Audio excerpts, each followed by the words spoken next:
Let us continue our reading of this book by J.A. Wylie, Jesuitism. Our Father in heaven, empower us to know more about the snares of the evil one. I pray in the name of your Son, Jesus Christ. Amen. We are now reading chapter 16, and this is the fourth part of our series.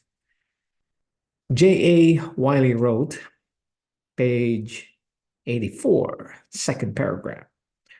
The bill was passed, as our readers know, and the Jesuits were driven out with the entire acquiescence of the nation the Bourbonists accepted.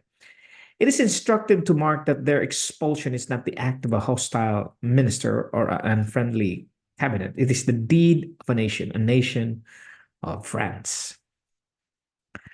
It is not the act of one generation only of the French people, it's the act of successive generations, all of whom have investigated the principles of the Jesuits and have watched the working of these principles in the country and have recorded it as their solemn verdict and repeated that verdict again and again through a whole century. To the effect that the Jesuits are the foes of liberty, the enemies of knowledge, the corrupters of morality, and the destroyers of society, and that as such, their continuance on the soil of France is impossible. It adds not a little to the significance of this affair to reflect that this is the verdict of the Popish nation.